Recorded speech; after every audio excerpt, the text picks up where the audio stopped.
Herkese merhabalar, kanalımıza hoş geldiniz. Sen ne yapıyorsun? Saatlerimiz şu an 2 ve biz sağlık ocağına gidiyoruz. Mira bayağı bir öksürüğü arttı. Bakalım götüreyim buraya.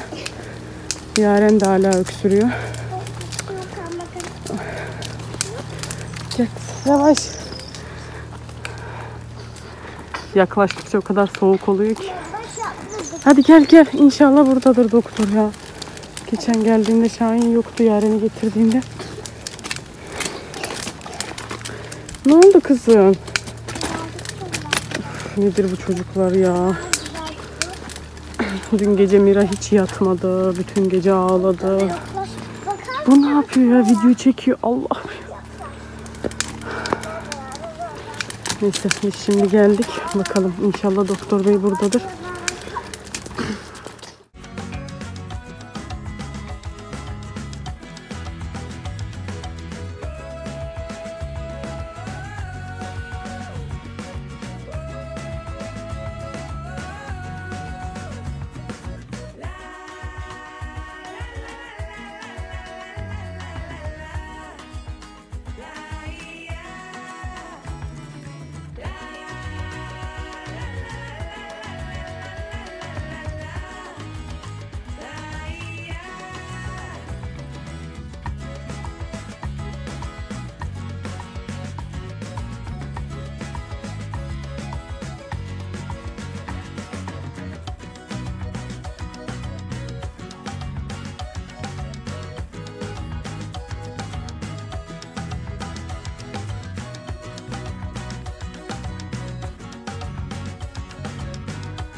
Isıldı sütümüz.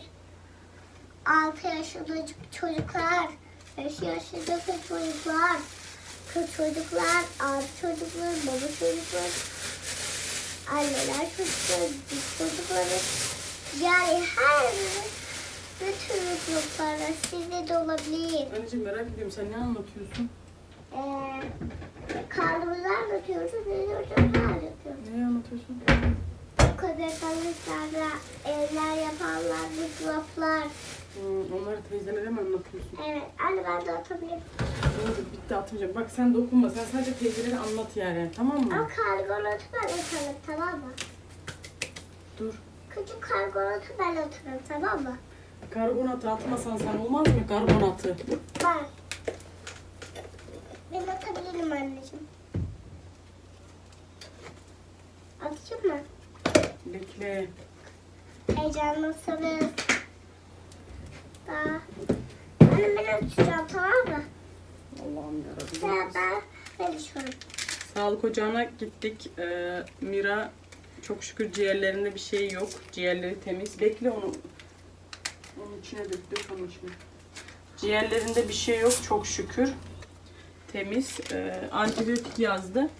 Ama istersen bir 2 gün falan bekle dedi. Eğer geçmezse başlarsın. Tavsiye etmiyorum dedi. Yani çünkü ciğerleri falan temiz. Sen yine de bir 2 gün falan bekle dedi. Ben de tamam dedim. Zaten biliyorsunuz ben fitil koyuyordum ve bugün sabah koydum. Akşam bir tek kaldı. İşte 5 gün sabah akşam. Bugün sonuncuyu koyacağım. O yüzden şey yapmayan dedi. Nedir onun adı? Dur hele kızım. Verme dedi. Bekle biraz. Ben de tamam dedim. Öyle yapalım o zaman. Şimdi eve geldik. Kahvaltıda inanır mısınız? Daha yapmadım. Evet arkadaşlar başlıyoruz. Hamuru ben yoğuracağım çünkü. Ne yapacaksın, ne yapacaksın? Hamuru ben yoğuracağım çünkü. Annemin zor kalmasın, iş kalmasın. Ya iş kalmasın annene, sen yoğuracaksın. Evet. Anne ben kaşınıyorum. Dur hele kızım Anne ya. yapmasana ya. Ya neden böyle yapıyorsun anneciğim ya? Neden böyle yapıyorsun? Hazır Mira uyuyorken bunu halledeyim. O baş şey olana kadar kızım işlerimi halledeyim. Anne. Bak ben de yapayım. Ben yapayım. Sen yapma düşünüyorum da. Sabaha kadar uyumadım. Dur fazla karıştırma. Tamam. Bekle kızım. Bekle. Yapma gözünü seveyim. Git oyuncaklarınla oyna. Git. Balkonda ya. Başkalarıyla oyna. Kumunla oyna. Olmadığı zaman izin oynuyorsun. vermiyorsun. Nasıl izin verme? Olmadığı zaman oynuyorsun. Şimdi gidip oynama. Bugün yine okula göndermedim. Fazla bir şeyi kalmadı. Antibiyotiği kaç gün vereyim hocam diye sordum burada. O da 5-6 gün ver. Yaren'de daha 3 gün oldu. Tamamen böyle şey olsun. Öksürüğü kalmasın. Tamam kızım dur. Tamamen öksürüğü kalmasın. Ondan sonra okula göndereceğim. Yani şimdi göndermeyi düşünmüyorum. Daha sonra kızım şurada yoğuracak yer yok. Ya biraz kay o tarafa. Ne yapayım ben şimdi ya? Bunun içinde kaynıyor. Bir saniye şuraya gelir misin? Ama hayır. Yardımcı olacağım. Dökeceğim. Sen dökeceğim. Allah'ım ya Rabbim ya dur.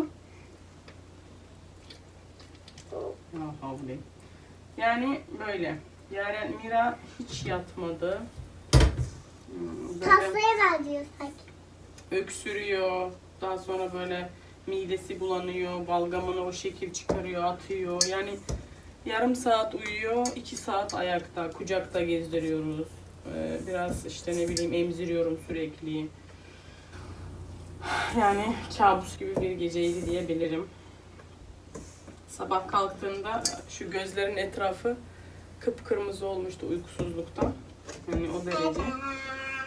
Ama Yaren Hanım mışıl mışıl uyudu. Sabah kalktığında Ama babam ne yaptı biliyor musun? ne yaptı? Ben telefonla oynarken parkta gece aldı elimden. Şu sütü vereceğim mi? Nasıl Bak vereceğim? şu an çekti beni, çekti. Hmm. Telefonu elimden çekti beni. Sana öyle mi davrandı? Bugün bir gelsin onun saçını başını bir yolayım da aklı başına gelsin. Ben dökebilir miyim? Dökebilir miyim? Kızım dursana şu etrafına şey yapayım. Kızım bir dursana. Anne dur ben yapacağım. Yani Anne, ben dökeceğim. sabah karşıda Yaren Sonra ben dökeceğim. öksürme krizine. Anne sonra ben karıştıracağım. Yapma gözünü seveyim zaten zor ayakta duruyorum anneciğim ya. Ama dökeceğim sonra ben. Ben dökeceğim. Git nenenin yanına gider misin? Git. Gitmeyeceğim. Git ya nenenin yanına git biraz ya lütfen ya. Dur. Annem de sabah nane limon getirmiş sağ olsun. Daha onu bile içmedim yani düşünün. Evet. Apar topar işte kalk orayı topla burayı topla.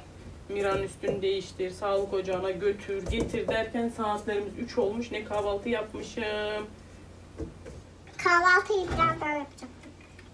ne de nane limon içmişim. Döküyoruz. Sonra. Dur bunu da şu an başıma niye iş çıkardım biliyor musunuz? Ablamla konuşuyordum görüntülü. O pişi yapıyordu. Ben de zaten açtım. Dedim Feride o yapıyorsa sen niye yapmıyorsun? Kalksana. Öyle kalktım yoksa ki hiç yapmazdım şu an. Anne bak. Top yaptım. Bunu şimdi hemen klimanın altına koyacağım. Anne bak kay yaptım. Tamam. Niye bağırıyorsun? Çocuk yatıyor. Sen niye bağırıyorsun acaba? Hı? Dökeyim işte. Niye bağırıyorsun kızım sen acaba? Dökeyim içinden. Dökme. Bir daha dökmeni istemiyorum zaten. Bu kadar yeterlidir. Dur. Güzel süt içecek. Böyle. Buradaki süt karar veriyorum. Hepsi de. Yaren. Ben Kızım sıram benim. sensin Yaren. Ben. Sensin Yaren. Hayır sensin. Terbiyesiz. Terbiyesiz. Açık kabul et. Ben sana kaç defa dedim öyle deme? Hı? Dökme bitti.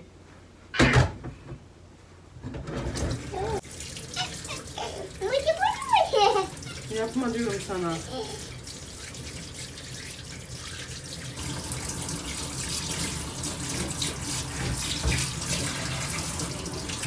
Bak şimdi ben evi süpüreyim yani. Evi süpüreyim, tamam mı? Hele sen çık da o kumulla oyna bak. O zaman ben sana gerçekten kızacağım yani. Tamam mı? Ne zaman ben sana git oyna dedim, sen gidip oynamadın. Şimdi ben evi süpüreyim. Sen bir git oyna Yaren. Sen görürsün o zaman. Tamam mı bir tane? Anlaştık Ben de mı? bir tane kutuda koyuyorum. Şimdi bunun ağzını kapatayım. Klimanın altına koyayım. O zaman nereden atlarım biliyor musun? Atla. Dün kafanı yardım. Bugün gene atla. Atla kızım. Tamam mı? Nereden atlayacağım? İstediğin yerden atla, tamam mı? Kafanı dün yardım az geldi demek ki sana. Ha? Dudağını çarptın. Kafanı çarptın. Bunlar sana az geldi de. Ama demek ki sen kendin istiyorsun onu. Değil mi kızım? Ne diyebilirim ki? Heh. Ben de sana ne diyebilirim? Ne diyebilirim kızım sana? Sana diyecek bir laf bulamıyorum zaten ben. Bulamıyorum yani. Ben de bulamıyorum. Maalesef. Ben de bulamıyorum. Ben de bulamıyorum maalesef. Diyecek laf. Ben götürüp koyayım mı? Ne? Ben götürüp koyayım mı onu? Götürme. Ben götürürüm. Yok ben götürüyorum. Ben götürürüm. Sen götürme. Buraya fazla yaklaşma, tamam mı? Hamur düşer. O zaman bu sütle çöp atarım o zaman. Atayım mı atmayayım mı? At kızımı. Atıyorum o zaman. At kızımı. Çöpe değil, onları lavaboya dökeceksin. Dokacağım. Dokacağım çöpe. Neyse, şu nane limonu bir ısıtayım, onu bir içeyim. Bu O arada zaman çayı da içeri sabah atıyorum. kahvaltı niyetine bunu lüpledim. Böyle canım bir ekşi bir şeyler çekti, böyle aldım, diktim de içtim. Doktum. Çok güzeldi, anacığımın ellerine sağlık. Tipime Kaçtı bakın, ya. Allah'ım. Bu ne? Çocuk fazla yapmayız. Oo, oo, oo, oo, oo, oo, oo, Ne oluyor yani? oo.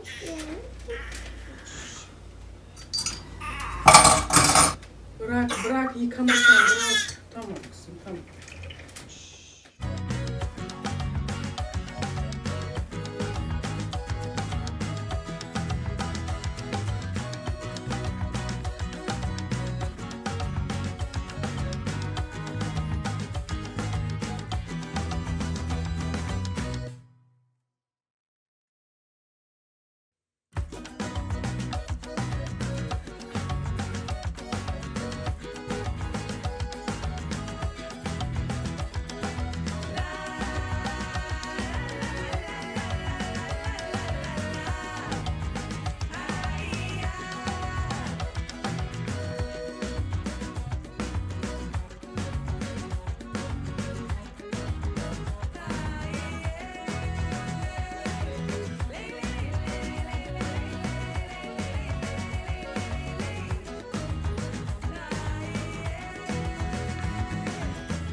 hamurum.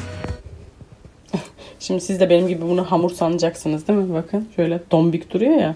Halbuki ta ta ta tam klimanın altında bu yükselmiş. Gerçi hamurum da olmuş. Şimdi hamuru güzelce böyle o masam var ya, tahta gibi, onu koyacağım. Orada böyle şey yapacağım. O arada sulu köfte çorbamı da yaptım. Böyle sulu sulu bir şeyler içeyim dedim. Kulağım nedense bugün ağrıyor. Kulağıma vurdu resmen. Ay Şahin'le Yaren de markete gittiler. Bir şeyler yazdım. Onları da Şahin şimdi alır gelirse bir de belki bir Rus salatası yaparım. Daha önce söyledim yani evde bir şey kalmamış diye. Tavuğum yok, kıymam yok. İnşallah Mira'nın doktor kontrolü var. Göz doktor kontrolü. Daha önce de söylemiştim. Oraya gittiğimizde dönüşte de metroya uğrarız. Oh, şimdi içine bir de limon sıkayım da bir güzel içeyim onu. Evet, çorbam hazır. Şimdi hamurumu da halledeyim. Şurada 3-5 bulaşık var. Yaren'e de tavuk kroketler yapmıştım. Onları yedi. Bu şeyi de şimdi yıkarım. Fritözde de yıkarım. Bu fritözden memnun musun diye soranlar var. Çok memnunum. Gayet güzel ama birazcık haznesi küçük. Şimdi bunu da yıkayacağım. Haznesi küçük ama yine de bazı şeyleri, yani bazı dediğim yani balığı da yapıyor, böreği de yapıyor, patatesi de yapıyor, tavuk da yapıyor. Ama şu an daha değişikleri çıkıyor. Mesela ben bunu alırken 200 liraydı. Şu an baktım 800 lira olmuş. Gerçi şu an neyin fiyatı yükselmedi ki. Bir tane neydi ya markası? Philips'in gördüm. Philips çok pahalı. Ona o kadar para vermem. Bir marka daha vardı. Şöyle beyaz işte mesela orada. Şurada benim sadece saati var. Ama neyi kaç dakikada pişirmenin ayarı yok. Bakacağım. Şimdilik bunu kullanıyorum. İdare ediyorum bununla. Ama daha sonra bunu değiştireceğim. Bakalım. Ama şimdilik memnunum. A101'den almıştım bu arada 2 sene önce. Şimdi şu bulaşıkları halledeyim. Ama onun öncesinde şu hamurumu ortadan çıkarayım. Pişimi yapayım. Saatlerimiz de 5'e çeyrek var. Miram ben buralarda çorbayı yaparken biraz mızıllandı.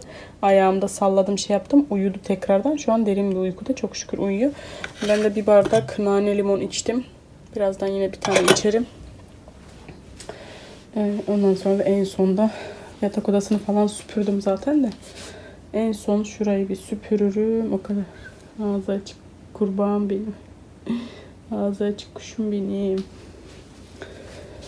Şurada bir tane yazdılar ama antibiyotik yazdılar. Hani ilaç dükkanı oldu resmen. Oldu dükkan demeyeyim de eczane oldu burası. Şunu yazdılar ama antibiyotik verme birkaç gün dedi. Belki kendiliğine yani mesela ben söyledim. Şurup veriyorum, fitil falan koyuyorum. Onlar geçirmezse ondan sonra antibiyotiği verirsin ama şu an verme. Yani tavsiye etmiyorum daha küçük olduğu için. Benim için önemli olan ciğerleri temizdi ya. Ah ah ah ah. Ah ah ah. Benim için dediğim gibi ciğerlerin temiz olması çok şükür temiz. Şu kapıyı da çekelim de. Güneş düne göre bugün hava çok güzel. Dün çok soğuktu, rüzgarlıydı ama bugün güzel. Bazı arkadaşlarımız var aramızda. Kayınvalidene niye gitmiyorsun? Ne zaman gideyim arkadaşlarım? Gündüz genelde annem evde olmaz. Ya bir yere gider, ya bir arkadaşına gider, ya yürüyüşe çıkar. Genelde evde olmaz ki şu an yine evde yok mesela. Gecede zaten mesela ben buradan kalkıp da Şahin geç geliyor. Tamam, ben 2 çocukla buradan oraya gideceğime annem zaten bana geliyor ve sürekli annem bende. Mesela bugün sabahtan saat şu an kaç? 5. Mesela 2 saattir neredeyse gelmedi. 3-4 defa geldi mesela. Yani ben gitmiyorsam annem de gelmiyor diye bir şey yok arkadaşlar. Yani kayınvalidem tabii ki geliyor. Ki dediğim gibi benim oraya 2 çocukla gideceğimi annem daha güzel buraya geliyor. Ki erkenden sobasını mesela yakmıyor. Çok geç yakıyor ki sabaha kadar sıcağı tutsun diye. O yüzden akşam bende 9-10'a kadar oturuyor. Evine gittiği zaman da sobasını yakıyor. Yani bilmeden bazı insanlar böyle konuşuyor ya. Bilip bilmeden böyle yargılıyorlar, konuşuyorlar ya. Onlara sesleniyorum da. Ah, kişniş götüreyim de biraz çorbama koyayım. Bir tayfada takmış kayınvalideni beğenmiyorsun. Kayınvalideni bırakıp gidiyorsun. Ah ah ah. Neyse. Hiçbir şey demiyorum. Geçen zaten açıklamasını yaptım artık. Kimseye takmıyorum, kimseye şey yapmıyorum. Kimse kimsenin evinin içini bilemez. O yüzden yani ben kayınvalideme söyledim ki kadın mecbur değil evini bırakıp da benim peşimden gelmeye mecbur değil. Öyle değil mi ama? Şimdi illa ben buradan çıkacağım diye kadın da burada evini, düzenini bırakıp benim arkamdan gelecek diye bir şey yok. Annem evinde gayet mutlu, mesut yaşıyor. Ben de mutlu, mesut yaşıyorum ama benim evim bana dar, küçük yani. 4 kişi biz artık sığmadığımız için mecbur bir ev bakıyoruz. Kalkıp da bunu başka taraflara çekmeyelim. Evet, odunlar da bayağı azalmış. Yani işte şöyle işte böyle kayınvalideni işte terk edip gidiyorsun ki beni oturup da güzel bir şekilde dinleseydi zaten ne demek istediğimi anlardı da işte neyse, mide bulandırma peşinde, sadece başka bir şey için değil. Öyle insanlar sadece onun için yorum yaparlar.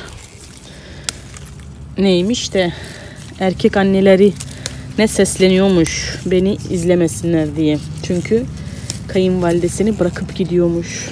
Neyse ya, ben hiçbir şey demiyorum. Ama şunu unutma ki gün gelir senin başına ne gelir hiç belli olmaz. Ben de oturuyordum öyle zamanında böyle mutlu mutlu yaşıyordum ki hala da mutluyum. Benim tek sıkıntım bu evde evin küçük olması, sığamaman.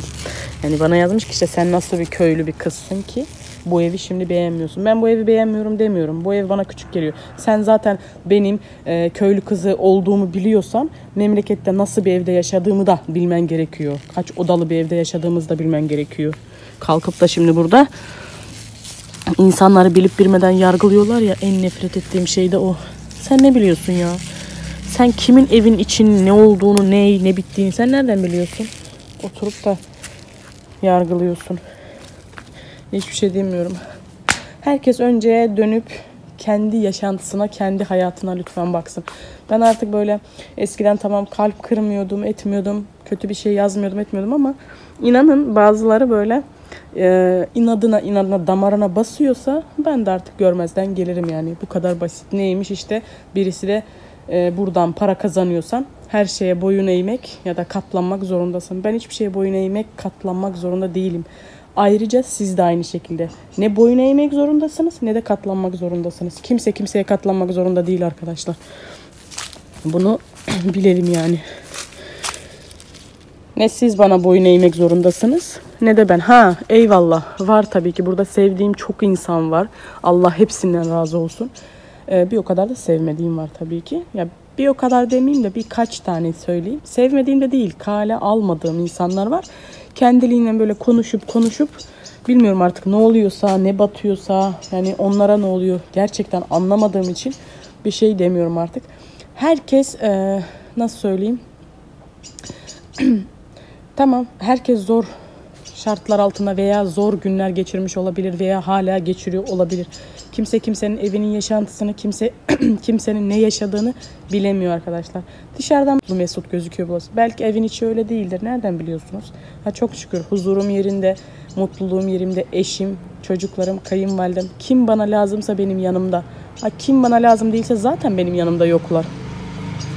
Ama bana lazım olan insanlar benim yanımda zaten. Başkasına gerek yok.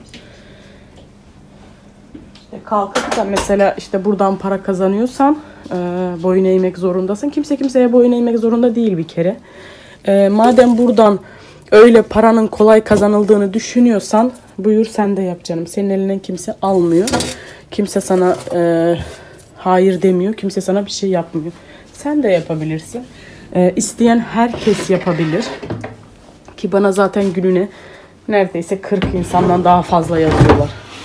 Nasıl yapabiliriz? Kanal açacağız. Şöyle böyle. Elimden geldiği kadar ben zaten yardımcı olmaya çalışıyorum. Söylüyorum, anlatıyorum.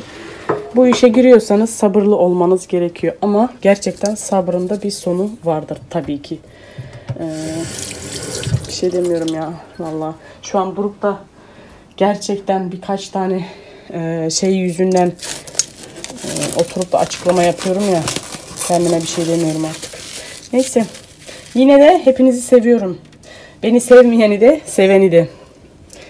Sadece başkasını lütfen, olabilir bazen mesela insanın morali bozuk olabilir. Bazen zor anlar geçirebilir, zor günler geçirebilir. Yani bir kadın kadını yani anlamak, bence anlaması gerekiyor. Yani diyorlar ya ne diyorlar ya yani anlaması gereken yerde işte köstek oluyor. Mesela kadın kadının düşmanıdır boşuna dememişler. Yani kadın kadını bence anlamalı ya. Her anlamda anlamalı. Çünkü zaten ne geliyorsa kadının başına kadının yüzünden geliyor. O yüzden yani şey yapmayın arkadaşlar. Ben evimde mutluyum. Ben kayınvalidemle de mutluyum. Şimdi kayınvalidem videolarda gözükmek istemiyorsa siz bundan belki şeyi çıkarıyorsunuz. İşte Feride oraya gitmiyor. Kayınvalidesi videoda gözükmüyor.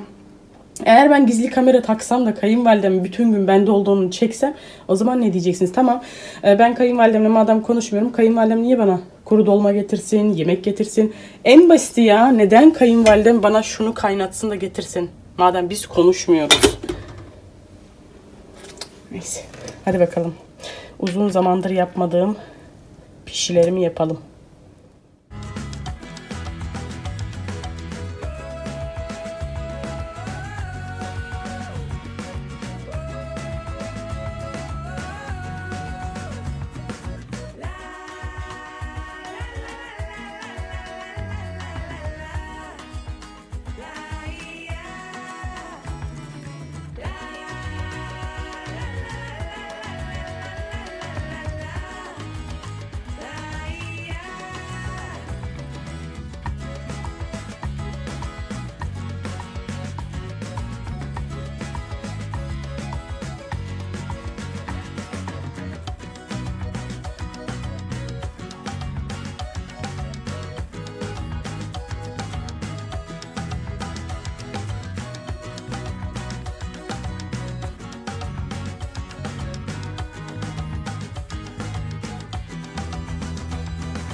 kaldırma, tamam mı?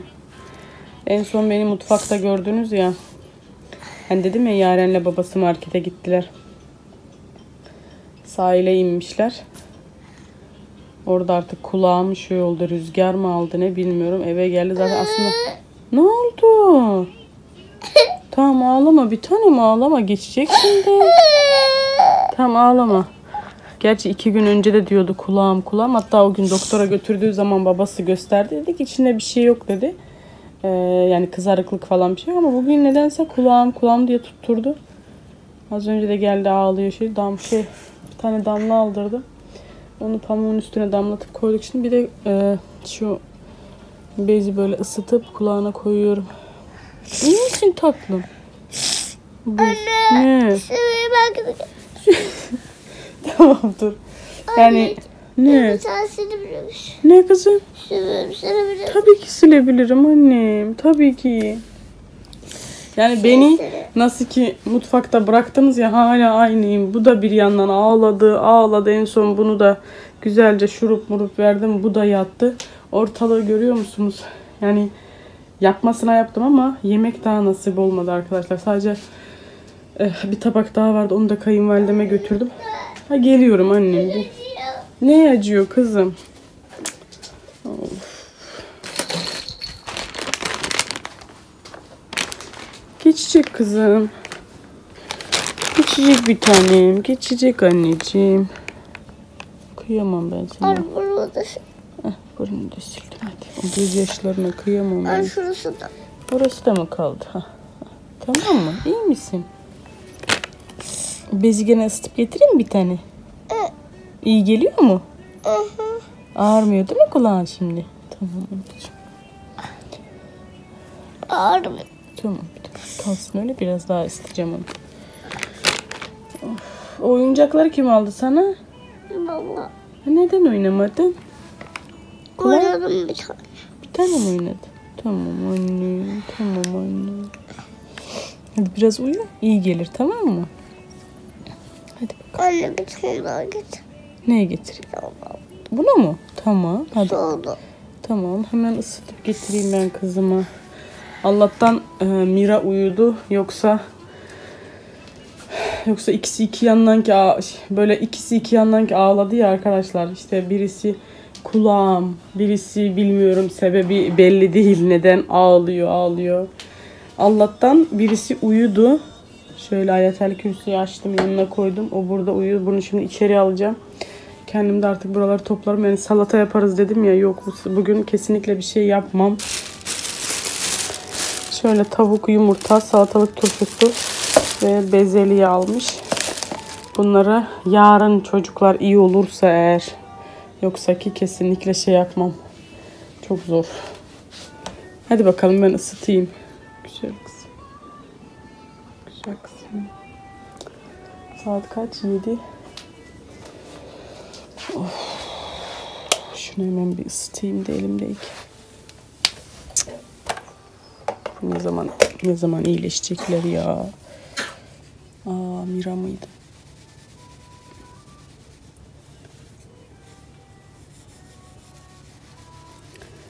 Allah'ım çocuklar hasta olmasın da. 2-3 gündür neler çekiyorum var ya. Yani kendimi bile unuttum. Aslında kendimin de böyle yani başım ağrıyor, işte ne bileyim bir şeyler oluyor ama tabii ki insan öncelik çocuk. Dur kızım, kaldır şunu. Kaldır, omzunu kaldır. Heh, koy, kapat omzunu. Heh. Çok acıyor. Tamam bir tanem, geçecek şimdi, hadi yatsın. Ayaklarının altına şu Wings'ten sürdüm. Şimdi Mira'ya da sürdüm az önce ama Mira'nın Baby Rub sürdüm. Şimdi ikisi de, o da şimdi uyur. Ben de şuraları bir toparlayayım. Ondan sonra kayınvalidem gelir. Of. Yaren için şöyle figürlü yaptım ki yesin ama çocuğum kulağının ağrısıyla dokunmadı bile. Neyse, Allah'ım şuralara bakın. Bayağı bir yoruldum ama değdi. Ortalık mis gibi oldu. Hatta şu makinemizde çalıştıralım. Deterjanını falan koydum. Şöyle uzun programda yıkasın bakalım. Çayım, suyum kaynadı. Şimdi çayımı da demleyeyim. Evet, bu çaydanlığımı çıkardım. Diğerini birazcık ara verelim. Bunun neyini sevmiyorum biliyor musunuz? Şurası ısınıyor. Hani şurası mesela ısınmıyor ama bu ısınıyor. O yüzden bunu genelde sevmiyordum kullanmayı ama şimdi kullanacağım. Bursa'dan almıştım bunu. Çok hoşuma gidiyordu. Instagram'da sürekli görüyordum. Ondan sonra Bursa'ya arkadaşımın yanına gidince oradan aldım. Neyse bunun üstüne ben biraz daha su koyayım çünkü çok az geldi. Şimdi kayınvalidem gelecek. Şahin de apartın orada. Bu var ya tam böyle misafir geldiği zaman çaydanlık iyi oluyor. Çok büyük. Evet şimdi buraları ocağımı falan misledim görüyor musunuz? Bu kısımları da hallettim. Yani anlayacağınız işim yok. Şimdi diyeceksiniz ki bu evin sessizliği nedir değil mi? Evet haklısınız. Çok çok haklısınız. İkisi de uyuyor. Kurban olurum sizi vereni. Yaren'in kulağı büyük ihtimalle geçti ki ağlaması kesildi ve uyudu. Mira'nın da çok şükür bir uykuya daldı. İkisi de şu an yatıyorlar. Saatlerimiz 8'e 20 var. 8'de annem gelirim demişti. Şimdi çayım da o zamana kadar demlenir. Şahin de gelir. Şöyle sessiz bir şekilde oturur da çay içeriz. Daha inanın kahvaltı bile yapmadım ya. Evet ben bunu kahvaltı yapmadım. Hala geziyorum. Başkası olsa otur kahvaltısını yapardı. Daha sonra buraları hallederdi değil mi? Yok rahat edemedim. Sanki çocukların sesi geldi. Evet. Kim seviyor böyle mutfağını görmek? Ben resmen aşk yaşıyorum böyle olunca.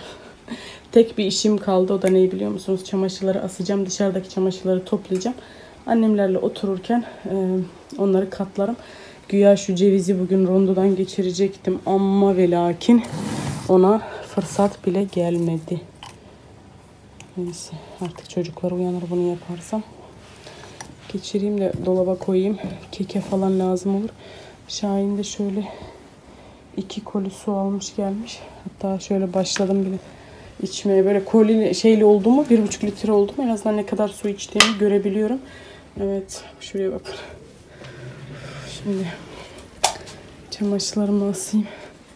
Ama 5 dakika dinleneyim ondan sonra asayım.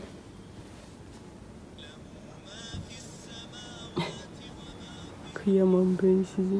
Kurban olurum sana. Evet şimdi birazcık mola daha sonra devam ki.